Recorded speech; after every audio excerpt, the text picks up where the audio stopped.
Sometimes we forget why we're here. It's easy to fall off track. These help us remember.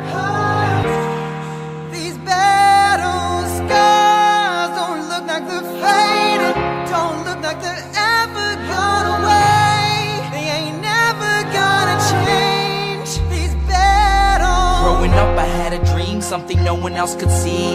Tell me what it means when your faith is falling beneath your knees and you can't breathe. Everything you see reminds you of what you're not or something you won't be.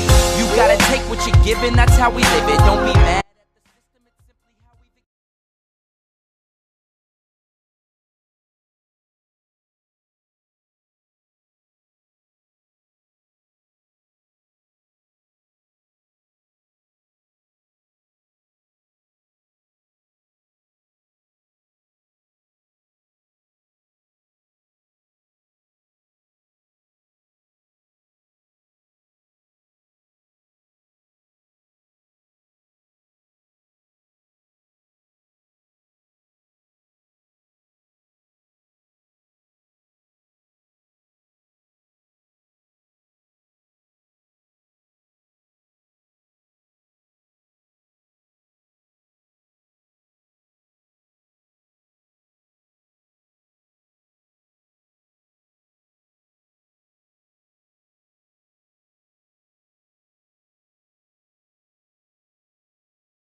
I'm glad the camera worked because I didn't test it.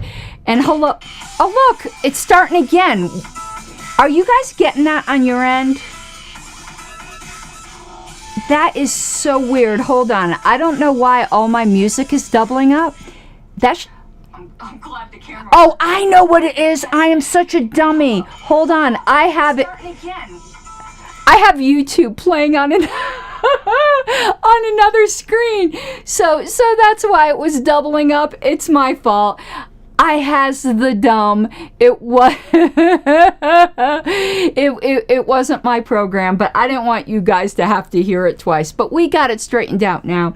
And I'm so glad that both Richard and JJ are here in case I get something parliamentarily wrong. But I think I have a good grasp on this. I think I have at least a good enough grasp to be able to explain it to everyone. To get any questions off the table first that have nothing to do with the topic, I did address this last show. I had to have like this weird lump removed from my face. So that's why you see a bandage. I figured the bandage was more attractive. They had to put liquid nitrogen on it, so it like burned it off, and it's not cute. So I put a bandage on it. If any one of you are seeing that, it's very close to my skin tone. You probably wouldn't have even noticed if I didn't point it out because of the way my hair lies. But yes, I do have a bandage on my face until that heals. This is the second treatment I got. Hopefully it will be the last, but there might be one more. Let me do the YouTuber stuff, which I haven't done in a while. And I need to bring my overlays over to this screen so I don't have to keep looking over there. Oh, and I got a lot of overlays I need to delete. I am so lazy. So in order here, if you like this kind of content, please support me on Patreon at patreon.com/Pink Flame of Liberty. I definitely need that support now more than ever. Those of you who follow Twitter may have seen, and some generous friends did help. If you remember, about 3 months ago, both my dogs got like deathly ill. Well, the little dachshund got sick again, apparently with the same thing. But because we were able to take her to the vet right away, thanks to the generous help of some folks on Twitter, he's on medicine, and we shall see. We shall see. I'm not going to give the gory details of what's coming out the wrong end of the dog, but hopefully that gave you a good idea. Speaking of that, please follow me on Twitter for hot libertarian takes. My name is Karen Ann Harlows on X Twitter. That's as far as I'll go to acknowledging Elon Musk's little X fetish. And thank you, Michael B., for the super chat. I really appreciate it. It was so unexpected when we woke up this morning. We were like, ooh, yeah, that's not good. And lastly, if you're not a subscriber to this channel, I'd truly appreciate it if you would become a subscriber. That is it for the administrative stuff. Well, actually, it's not. I forgot something. I haven't had shows pretty regularly over the past 2 weeks. I think I'm over the hump of the very large LNC related assignment I had. I think I'm going to finish it up tonight. There, of course, will still be convention related things, but I think I'm over the hump and we'll be able to get much more on a regular schedule. So now let's go to the topic. Let me set it up, and I'm going to ask you guys for some accountability. I intend for this to be a non-polemic show, meaning even though I have some feels about some of the questions, I know some of the questions are in very good faith. And that is who this show is for. People with good faith questions. I'm going to attempt wherever possible, and I might slip. It's not intentional unless I specifically say there's a reason why, from mentioning any names, because names are not important. I will say this. This is probably going to be the most polemical or critical thing I say. It's that it's astounding to me, absolutely astounding, that people who used to be on the LNC don't understand this, because it's pretty basic. But slightly in their defense, Alicia had to take me behind, and I mentioned her name because it's positively, Alicia had to take me behind the woodshed and teach me these things. But if you had been on the LNC for a couple terms, there really is no excuse for you not to understand this. But people who have never served on that body, I completely get why some of the comments that have been thrown around might be mystifying to you. And I'm using the word mystifying very much in the James Lindsay sense, if you know what I mean. So let's talk about expectations, custom, and the LNC business list. So what is the LNC business list? It's an email distribution list where LNC members have discussions in between meetings. Now notice I said in between meetings. That's important. The LNC email list is not a meeting. None of the rules or bylaws that apply to meetings apply to the business list. And that is the fundamental mistake that people are making. And I know I am going to be quoted out of context or misconstrued. I believe that the LNC list should be as absolutely transparent as possible with the very minimum of restrictions to this. So that is my position. However, my position is my opinion. Some people are under the mistaken understanding that that's an actual rule somewhere. It's not. It certainly is our custom, but a custom is not a rule. So first, I've got the holy book here, and now I know I'm getting some parliamentarians in the audience excited, because I want to talk about what a meeting actually is.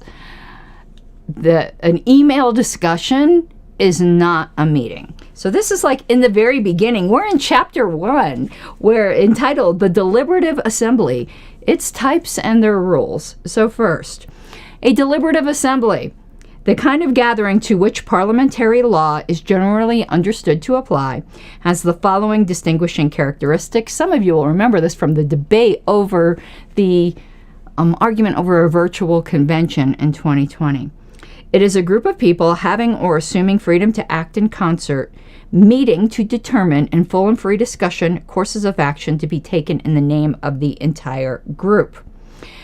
The group meets in a single room or area or under equivalent conditions of opportunity for simultaneous oral, and oral meaning A-U-R-A-L, but I guess that's kind of the same as oral, but it's oral communication among all participants. Persons having the right to participate, that is, the members, are ordinarily free to act within the assembly according to their own judgment. And it goes on. But basically, a meeting is when you're together in person in a room and you're conducting business. There's an interesting footnote on this page. A group that attempts to conduct the deliberative process in writing, such as by postal mail, email, or facsimile transmission, does not constitute a deliberative assembly. Therefore, they are not a meeting. Now, your bylaws can try to carve out some slight exceptions to that, which we will get into. When making decisions by such means, many situations unprecedented in parliamentary law will arise, and many of its rules and customs will not be applicable. Okay, now considering that, and that later Robert says you can't do like electronic meetings or email votes without a bylaw authorizing that, but the bylaw can defer the specific rules for that to a policy manual or special rules of order, that sort of thing. So our bylaws do authorize email votes. They do not authorize email meetings, but email votes are kind of themselves a type of meeting. Something you need to understand about a meeting. I know we don't all do this in the Libertarian Party. We're ungovernable. But in a literal meeting, business cannot be discussed without a preliminary motion. A motion is made, and then you debate it. Even like the term informal consideration is confused.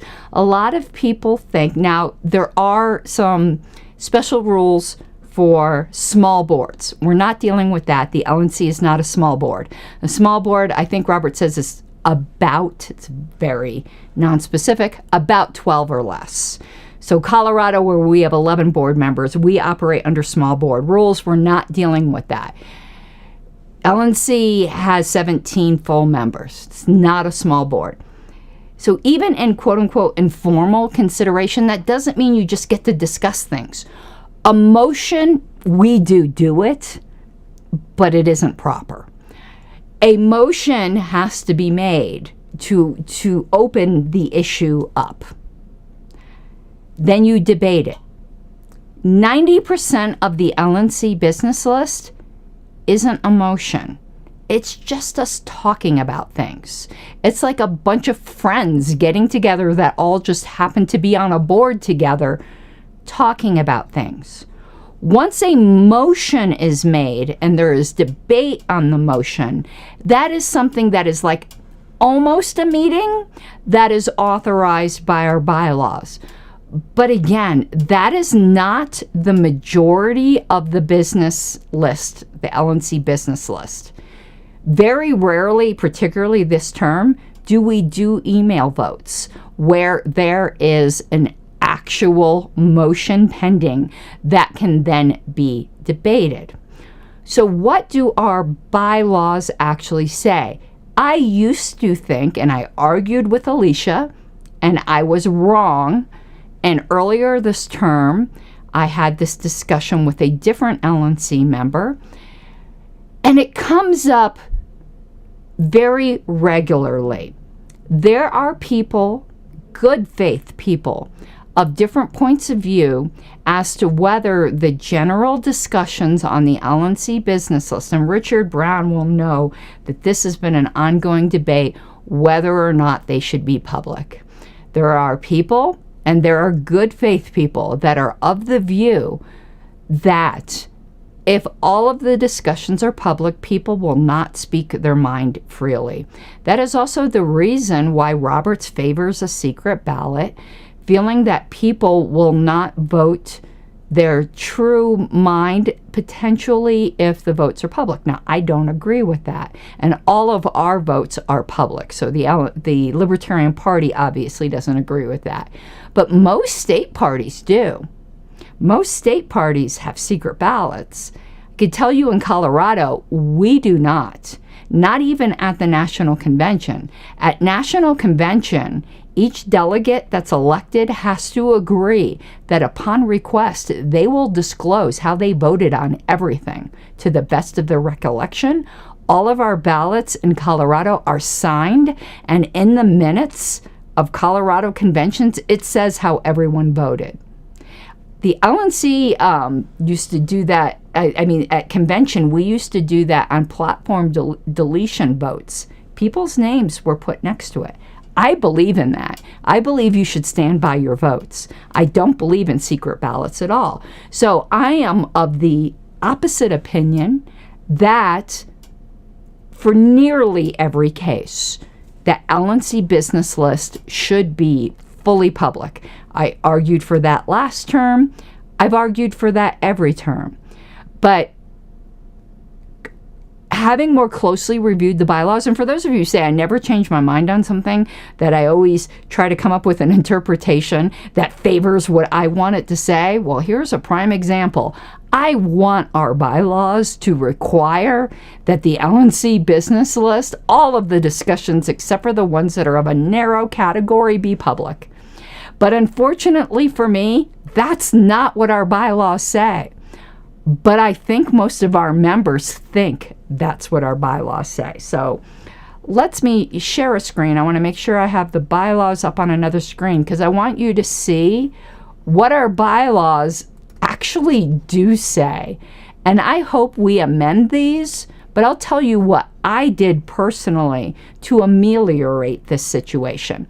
But here, what did I just do? Hold on one second. I have it on Chrome and I open Safari like a dumb bunny. Let me find the bylaws and let me scroll down a little bit so we can go right to that place. Okay, so let's share the screen and let's take a look at what the bylaws actually say. So if you look at Article 7, my eyes are not good, 7.14. The secretary or a designee, and it doesn't need to say or a designee, but it says that because this is a bylaw in the nature of a rule of order, whatever, I'm not going to get into that. The secretary or a designee shall promptly post notice for each session of the National Committee, any National Committee proposed agendas and approved minutes of each convention, and open National Committee session to a permanent archive on the party's website. I do that. But here's where it gets important.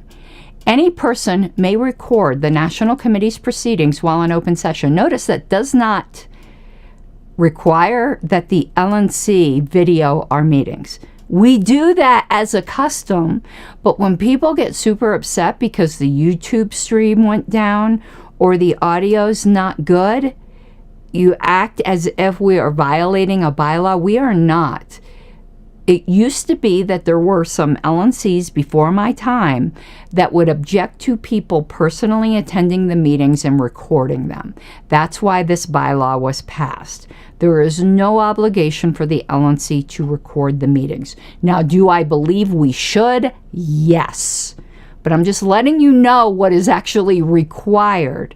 And the more that there are complaints that things are not perfect, what's going to happen is they just will not be recorded at all. You are doing a self-fulfilling prophecy. When you henpeck way too hard, all that happens is that the people go, well, nothing we do can be good enough, and they won't do anything. Now, obviously, you have freedom of speech. You can say whatever you want. I'm just telling you what's going to be the natural consequence of this because of my past experiences. I would like to have it in the bylaws that we have to record our meetings, but it's not in there right now. So any person may record the National Committee's proceedings while in open session, and here's the important part. Read this carefully, or subscribe to a read-only email list on which what? National Committee votes are recorded. Only our votes on the email list are required to be public by our bylaws. Nothing else is required to be public. Do I agree with that? No. But I don't have to agree with the bylaws. They are what they are. I used to rely upon the next section 15. The National Committee and all of its committees shall conduct all votes, okay, that's clear, and actions. That's fantastically unclear. An open session, executive session may only be used for discussion of personnel matters, contractual negotiations, pending or potential litigation, or political strategy requiring confidentiality. So because I did not know what and actions meant, I used to make the argument that included discussion. I went back to the bylaws committee that passed this portion. Chuck Moulton used to be on that. And unfortunately for me, again, original intent does not come into play until there's an ambiguity. I do think there's somewhat of an ambiguity here. And actions was just meant to cover in case the LNC wiggled out of a vote not being a vote.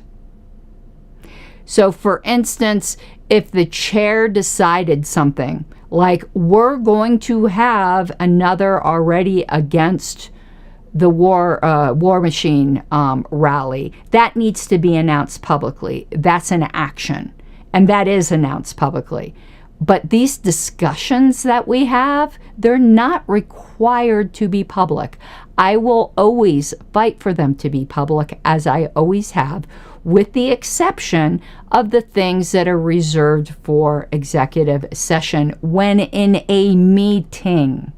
There is no such thing, parliamentary-wise, of executive session that's not a meeting. And our email discussions are not meetings. I apply the same principle of executive session. So my belief, my conviction, not supported by the bylaws, is that all of our discussions should be public, with the exception of the things that would not be public if we were not in a meeting. And I do believe that those narrow categories are perfectly appropriate to be confidential. I think they are narrow enough. Anything can be abused, but I think they are narrow enough. So what did I do in order, recognizing that the bylaws didn't require what I thought they required? What did I do in order to make this a rule for the LNC? And it's funny, no good deed goes unpunished, because this rule is being criticized, but you would have no right to see any discussions. You would only get to see votes if but for this rule that I proposed that got passed, which, by the way, I proposed last session, and it didn't even get enough sponsors to get to a vote. So here's where I'm going to get a tiny bit polemical. I do not give a shit about people on the last LNC complaining, because they would not even pass this rule. Now, how did this custom come into play in which, despite the bylaws saying only votes are required to be public, how did the custom come into play that everything is. Well, a former chair seeing that loophole and supporting the position that I have, and we're going back a ways. I think we're going back to 2012, because I think that bylaw was passed in 2010.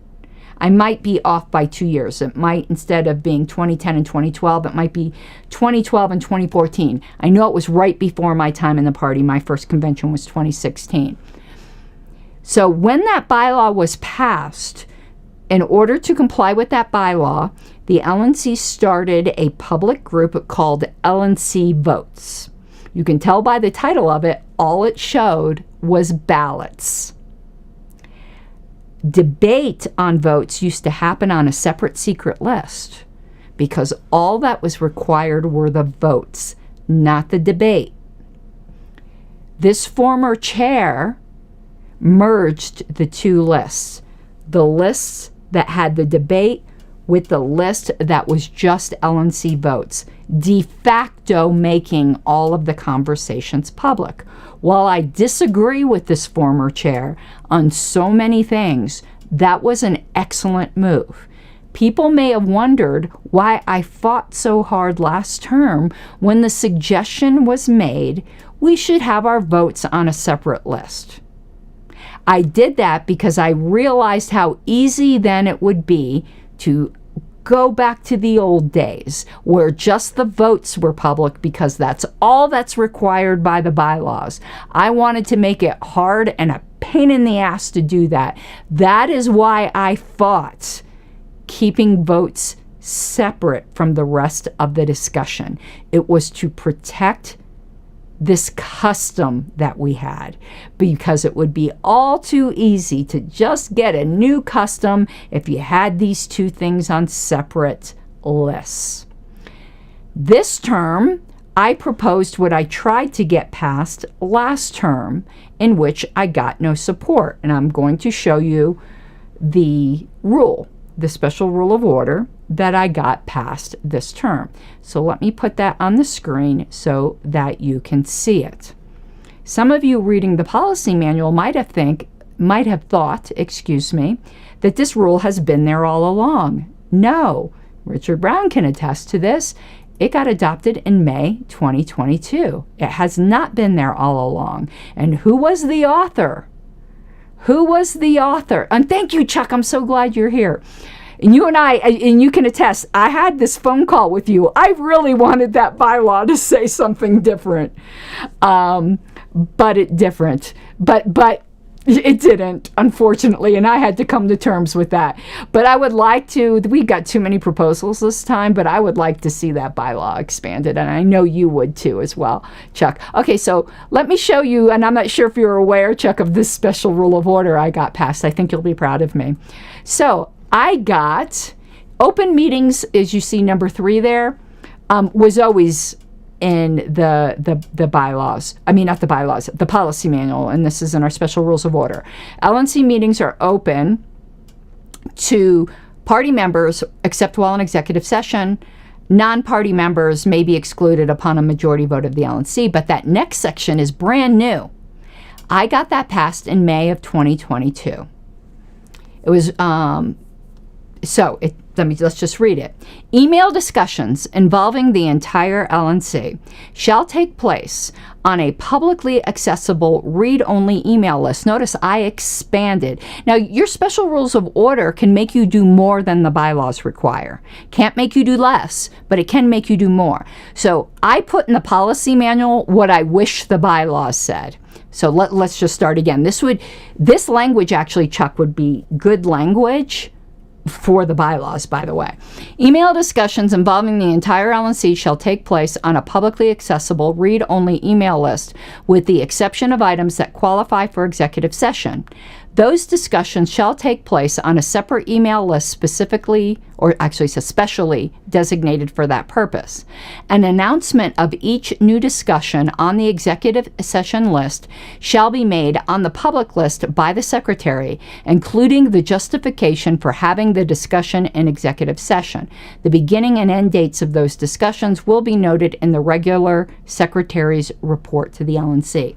So none of that used to be a rule. I made that a rule. This became a controversy when I started publicly announcing that a confidential email was started. The party members never used to know about that. It is amazing to me that there are complaints because you're getting more information than the bylaws require and that you never had before. No good deed goes unpunished.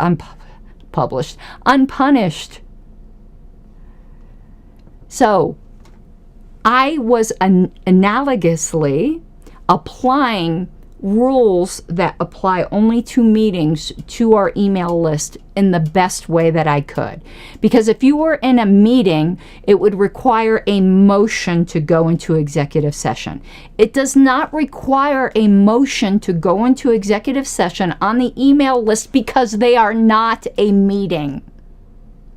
So there is a lot of angst and weeping and tearing of clothing and gnashing of teeth because, oh my God, they're not doing motions to have a confidential email discussion.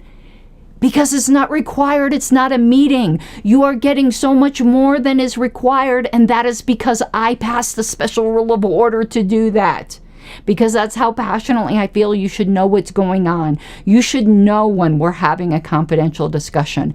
There are no confidential discussions involving the entire LNC on this term without you knowing about it by there being a public notification, and it'll be something like on October 1st, 2023, Chair McCardle started a discussion on the confidential list for purposes of potential impending litigation. That's the type of notice that gets posted. Now, some people may notice, and I'm more than glad to address this, that there is the qualifying language of entire LNC. If it isn't the entire LNC, it's not an LNC discussion. I know some people may not like that groups split off and have their own little discussions. It has always happened. In fact, I got ridiculed last term because there was a private, it was private, but that's not the word I was looking for. There was like a Facebook direct message little group that only had LNC members. And I immediately removed myself from that group because I just didn't want to be involved in that. I may have one-on-one text discussions with people, but I generally avoid those little group discussions that are this group of people discussing something. But you want to know what? All boards do that. You don't have to like it. They've done it every single term. In fact, when a certain couple of people were trying to remove me, they had all kinds of little side discussions that didn't include the entire LNC because it didn't include people they knew would vote no on that motion. And while we might not like that, there is nothing wrong with it. It is not an LNC discussion unless it involves the entire LNC. That distribution list that is required by that rule goes to every LNC member. So I hope that explains a bit what's going on and how you are getting more protection this term than you ever had in the past. And if I had my way, that rule, that's a special rule of order, which of course is suspendable. But remember, if we suspend it, that has to be a public vote, and you will know that it was suspended. If I had my way, that rule or something close to it, maybe shortened up a little, would be in the bylaws. So there is nothing nefarious going on. There's actually a lot more information that is given to you by rule than has ever been. And I hope that trend continues term after term. Please do not ever support splitting off votes into a separate list, because all that will happen is that you'll not get to see anything. So I'm waiting to see if there are questions in chat, because this is what I'm here for, to answer them. While it might seem like strange to me, how does everyone not understand this? You all have lives. And this is kind of something that is really, really inside baseball. And I wanted to explain the procedure to you. Perhaps in another show, I will explain a bit more about the latest controversy. I'm going to talk about it a little bit now. Why not? But I'll get into it in more depth in another show if people ask me for it, or where some people are upset about a litigation committee. Do you want to know how litigation decisions were made in the past? Not the initiation of litigation. That has been in the hands of the executive committee since before my time. But talking about day-to-day management of lawsuits, you want to know who did that in the past? Just the chair. And the chair had no obligation to inform anybody about it. So the rule that now says the day-to-day management is by default in the hands of the executive committee, which then the LNC gets to know about it because the executive committee is a delegated committee by the LNC, because the bylaws say the LNC can delegate its powers, and that the executive committee can create an empowered litigation committee. The purpose of that is to have people who know what they're doing handling certain cases, and it will not be the same committee for every lawsuit if they designate a committee at all, because a ballot access lawsuit is completely different than, for instance, the trademark lawsuit we're in now. But there's other, like, or say we end up having the lawsuit over bequest. We had something like that a couple years ago. That's a different knowledge set. So you are now actually getting more accountability with this rule. But if you read some really crappy Facebook groups or certain commentators, you would think this is somehow contracting power when it is expanding it, because prior to that rule, the chair had sole authority to do the management, day-to-day management of litigation. And if they wrote it in their quarterly report, or if Oliver put it in his quarterly report, Oliver's LNC counsel, by the way, but he doesn't handle specialized cases. He does handle a lot of our ballot access cases. And I think he handled the bequest case, but I'm not sure, but he's not the attorney on the trademark case. You wouldn't know. So again, a rule I created diffuses power out to more people than was there before, and all of a sudden it's a bad thing. I understand that some people don't like this LNC. I didn't like the last LNC. And people before that didn't like the LNC before it, and so on and so on. And people will not like the next one as well. But just because you don't doesn't mean everything they do is wrong. We would be a lot healthier personally, mentally, if we just stepped back and looked at things and was like, okay, maybe this is an improvement. Might not be where you want to be, but it is an improvement. For instance, when the last LNC put out that COVID video, it wasn't a very good video, but it was better than no video.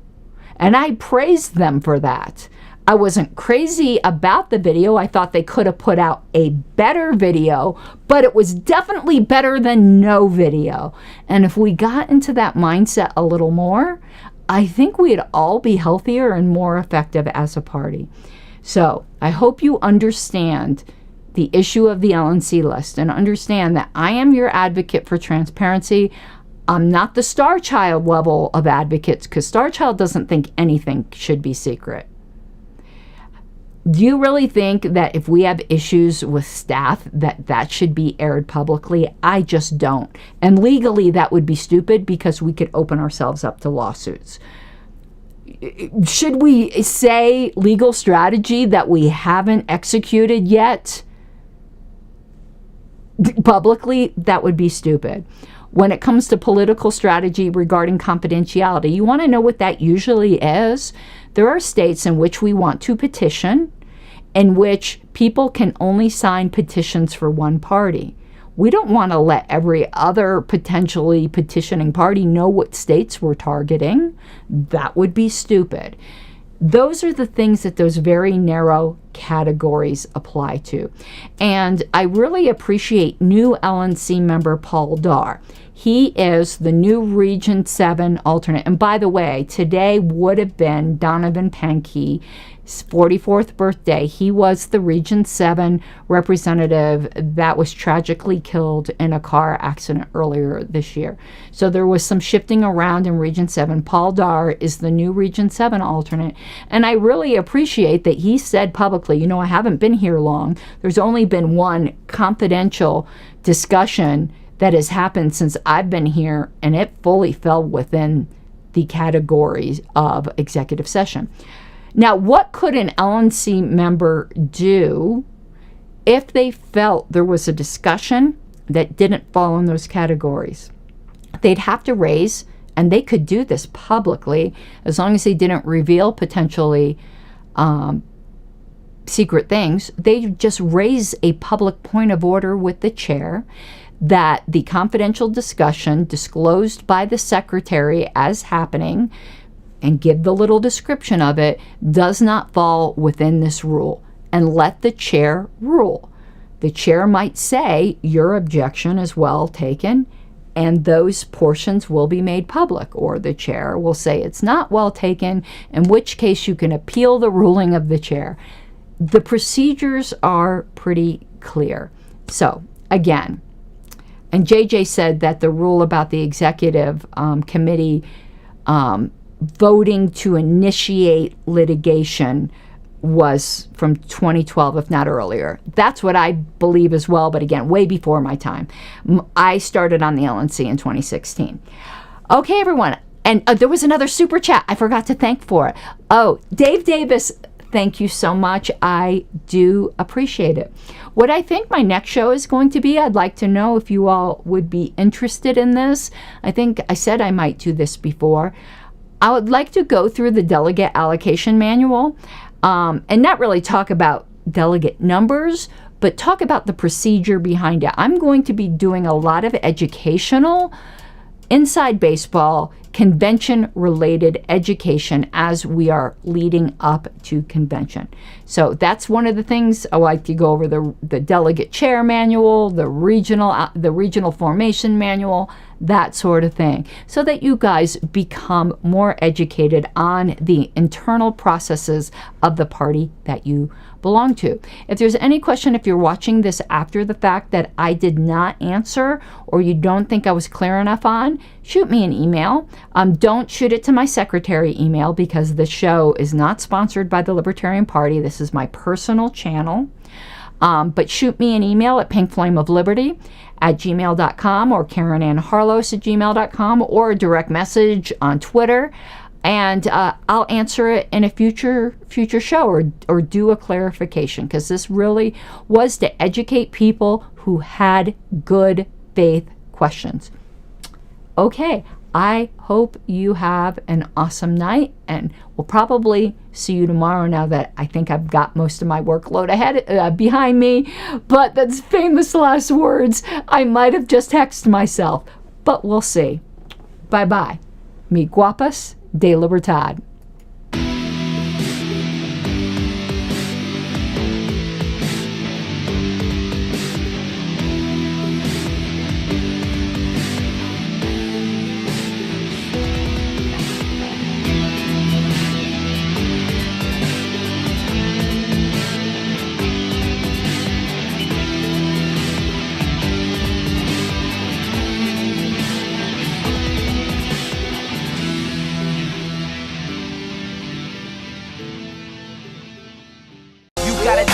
Given, that's how we live it. Don't be mad at the system, it's simply how we've existed. I hear a lot of people talking like they politicians, or choose to be an accountant because it's safe in the business, not because they want to